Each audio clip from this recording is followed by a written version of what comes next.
they have a lot of legal issues, whether they're amateurs or professionals. It's unbelievable that they have so many issues. With college athletes, NCAA eligibility is huge. I was the director of baseball operations for a now defunct summer collegiate league called the Mountain Collegiate Baseball League in Colorado and Wyoming. And a bunch of kids from Azusa Pacific came out to play in it. Part of the now they're an NAIA school, but we had NCAA players. Part of the deal was they can come out here for the summer, but they had host families, but some of them couldn't get host families because we were an upstart. So we'll get them jobs at like Chipotle or whatever, so they can play. Now, if any of you deal with the NCAA, you already saw the problem. My first dealings with the NCAA was that. They called our office incessantly and said, did you get a job? Did you get a kid a job at Chipotle so he could play baseball? Well, yeah, it's great, because then he can pay his rent. That's a potential NCAA violation. Huh. Okay. So we had to have these kids reapply. We had to have them go through all this paperwork. The NCAA was helpful with it, but I'll be damned. These kids just want to play baseball. They got a job at Chipotle and it was a problem. They play for Azusa Pacific University. Now, at the same time, 2 of those guys went on to the major leagues. And so when they were getting drafted, we had discussions with them about what are they going to do. 30th round, then, it's not a lot of money. But okay, well, if you want to go, you should go and see what you can get at it. They both did pretty well for themselves. They also had families that were strong and got the right advisors around them. But for every good advisor, there's 10 bad ones. Business managers, accountants, lawyers, even there are opportunistic lawyers that are terrible. And you sometimes don't know who they are until it's too late when you have a client come to you and say, you're the 5th lawyer I visited and the last 4 have screwed me. Okay, can't wait to see how this turns out. Sometimes you just don't know. And it's very important to figure out what your client needs. And those are the NCAA kids. Now, you get into professional sports and we're talking 6 zeros minimum. I mean, Major League Baseball, I think it's 520 is the minimum this year. Is that right? Right around there? $500,000. 456. Okay, so 400 and some change as the league minimum. Minimum. Now it's prorated for every day that you're in the big leagues. Your salary's published in the paper. That means your friends from elementary school or your classmates or that kid down the block that you never really liked but always played with you and you had to play with him because your mom said be nice.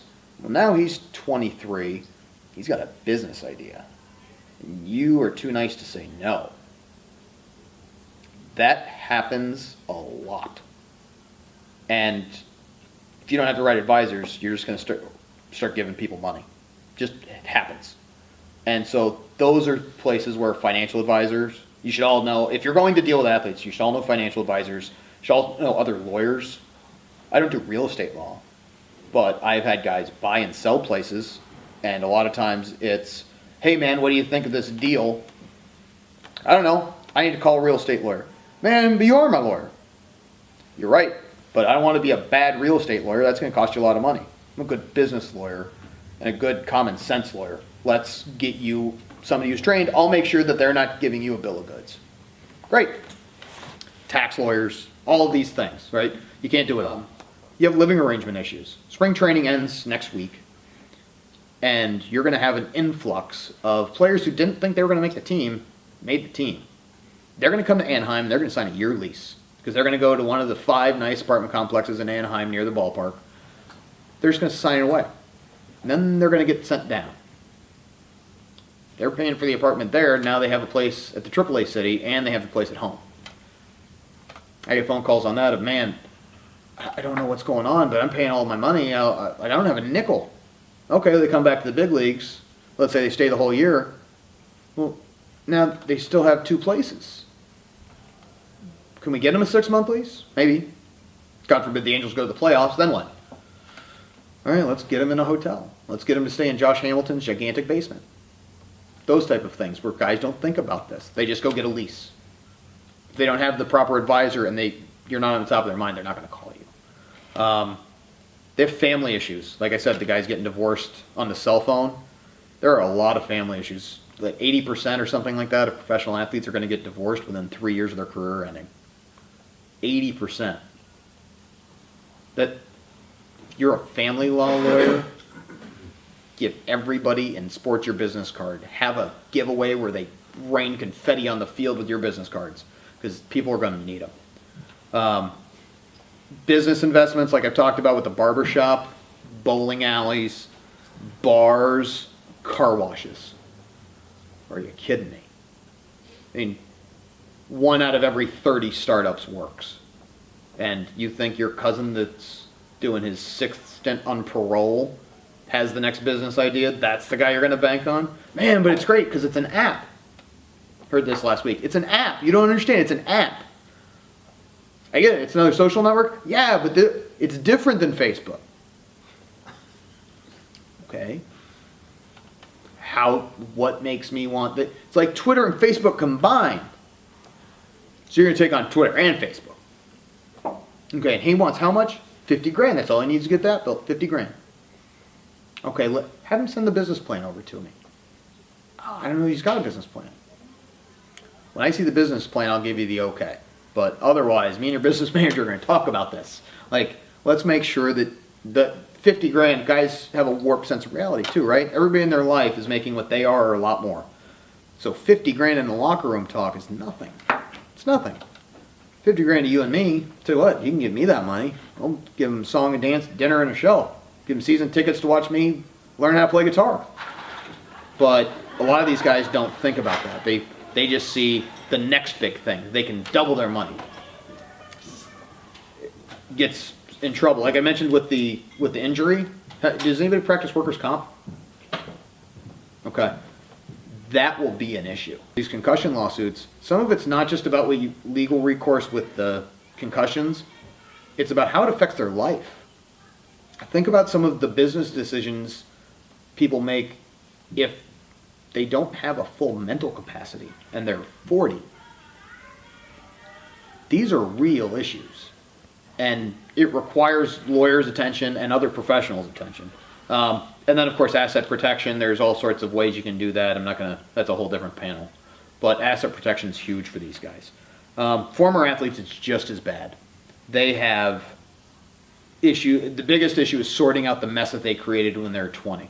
If any of you are like me, Jeremy, I know you are, that if you were 23 or 24 years old and I gave you $6 million and said, go have fun, man, that would be a lot of fun. Wouldn't be something that I would think is a lot of fun now. I'm asleep by 10:30 most nights. But when you're making it rain and you're buying the big fancy car and you're doing all of this and you have 3 girlfriends and now you have 2 kids, or if you're Travis Henry, former running back who has 9 kids, 9 different women, $17,000 a month in child support. He hasn't been in the league in 3 years. Bankruptcy attorney would be a good person to know too, because that's where he's headed.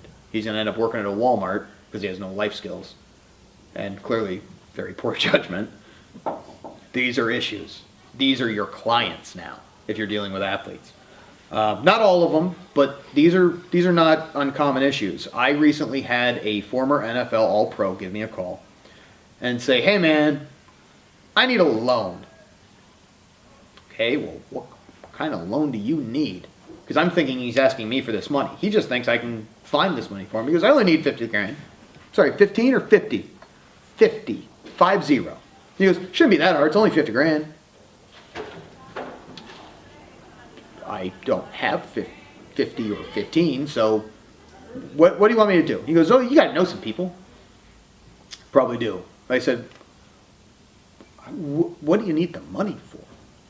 Well, he had made business investments. These business investments I still think are sound, but he has no liquidity. None. He can't pull that money back. He has too many investors, he has too many other people, he has too much paperwork. And now if he's pulling his money out, think about it if I told you, yeah, we have a partner who's in the National Football League, played for 10 years, made a couple Pro Bowls, and now he wants to get 50 grand back out that he put in. I don't know, it's really urgent for him. You're thinking that guy's going bankrupt like 75% of the other guys out of the league. He knows what that sounds like. He's also given plenty of interviews on making smart financial decisions. He will end up on ESPN if he goes bankrupt. Now, I don't think he's in danger of being bankrupt. I think his bank account fell below that magic number where he had that bell go off in his head that said, we're in trouble.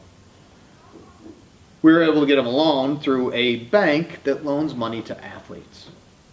These guys that go into the draft, and they're wearing the big chain, the big fancy suit that's ugly as all hell, and drive that fancy car, that's where the money's coming from. And it's like a credit card for guys that can't get a credit card because they attach their salary to it. Now, you can't attach a pension payment, but they attached everything else to this loan. My guy didn't care. We looked over his loan documents. I said, here's some things that I think we need to renegotiate on this. And he said, I need to sign this because I need the money now. That's worrisome. So, a lot of CYA went on with that, where I had to write a lot of emails to make sure that I'm covered. But this is the reality these guys are dealing with. And he was an easy client to deal with. He's great. I actually talked to him on the way down here. A lot of these things are the worst case scenario. I have some athletes that, they played 3-4 years in the league, and now they're, flipping homes, and they're doing rather well because they have some business savvy. But oftentimes I'll deal with guys that own their own companies, right? Whether it's sports related or not. And they'll ask me a question that is not a normal business question. It's a, hey man, so I'm using QuickBooks, right? And can I sue QuickBooks? Absolutely. What for? Well, this switch on here, it won't toggle. Like it won't switch over because I want to see what this other projection is. Projection are you talking about? And you find out that they heard it from somebody else, and they feel inadequate, and they feel like they're supposed to know these things, probably should, but they didn't want to hire the bookkeeper because then somebody else is involved with their finances. Understood when athletes are having money stolen from them all the time. But now all of a sudden it's hurting them. When I say, why don't we get you a bookkeeper that we can make sure is a good one? I have 3 of them that I always recommend. We'll sit down with all 3 and figure out which one's good, which one's not. I don't want anybody dealing with my money other than me. Okay, well, you weren't a finance major, and I don't deal with my own money. I deal with my own accounts, right? As a lawyer does. But my retirement fund, I'm not managing that thing. I'm going to listen to the guy. I'm going to learn as much as I can. Let's do the same thing for you. I don't like that. You have guys with some paranoia, which is good. Some of it's bad. But a lot of times, there's extra issues involved, too. And a lot of it is you make millions of dollars. Let's say the average guy makes $3 or $4 million over his career. And that's what they made. Taxes, their agent, the fund money. Let's say they retire with $2.5 million in the bank, if we're doing well here. $2.5 million, you're 28. It's going to last you until you're 70, 75, depending on your actuary table. Probably not, yeah. Sounds like a lot. You give me $2 million right now, I'm going to have a real good weekend. Not going to last me real good weekends the rest of my life. If an old NFL game plays on ESPN Classic or whatever one of those channels is, these guys aren't getting residual checks. These guys are waking up with dementia and broken kneecaps and stuff like that. And so their earning income, or their earning window is very small. That income's got to last them forever. And a lot of times, I know a guy who I was in the minor leagues with, pitching the major leagues, pitching a World Series. And now he is an assistant mail carrier of the United States Postal Service in Tulsa, Oklahoma. Unbelievable to me that he literally went from pitching in the World Series to a year and a half later, delivering mail in the snow. And that's a problem. Not great job. I mean, impressed that he got a job with the Postal Service. He can make more money than that. He has more to offer the world than just delivering mail. I've seen the guy, I know him, his family, everybody. Man, I wish this guy would be, and I think a lot of it, he's just in the fog of what the hell do I do now? dad worked for the Postal Service, you know, I'm sure other family members did, but that's what you do in Tulsa, I guess, when you retire from baseball. So a lot of these guys just need some help. He should set up some clinics, make some good money doing that. You're a major league pitcher, you pitch 5 years in the major leagues. You can get people to pay you $200 for a weekend. You can probably get 50 of them. Let's say you clear half of it. An extra $5,000 buys a lot of Christmas presents. So some of these things are legal issues, right? Somebody wants to hire a housekeeper, we put her on an employment agreement. If that's how you want to deal with an athlete, you certainly can. Do those one offshoot things. But a lot of times, finding what the root of the issue is really helpful. When a guy comes in and he says, I want to hire a personal assistant. Okay, why do you want to hire a personal assistant? That's a question a lawyer doesn't usually ask. Why? Oh man, because driving around my Ferrari all day, and I tell you what, things got to get oil changed, and I don't have enough time to do that and take care of my kids, and whoa, you really want somebody else on the pit? Okay, well, gosh, what's the ultimate goal here? And finding some of this out, because these guys are usually very guarded, because they've seen their friends get taken advantage of or go bankrupt, those type of things. And they want to make sure that they're taken care of. And once they begin to trust you, they may like you, they may feel like they know you, but the trust is the one that really comes later on. And if you can get them to trust you, you're going to get to the heart of their problem. Sometimes it's more than just they need an employment agreement. Sometimes it's, yeah, they just need an employment agreement. That's okay.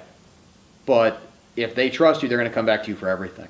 I refer out business to all sorts of people. Complex estate plans, I have a guy. If they want to open up a, highly regulated business, I have a guy that does that. If they have a foundation, a lot of athletes do, because it's a good way to pay themselves after they're out, unfortunately. I have a nonprofit guy that's wonderful at that. That's what he does. You can't be all things to all people, or you're just bad at all things. And so I refer out a lot of business, but I'm going to be holding their hand every step of the way to make sure that these guys have somebody that they trust next to them. And so that's really what I do. My day-to-day is dealing with these guys, finding out what their issues are. It's a lot of phone calls I don't bill for, because sometimes you just got to check in.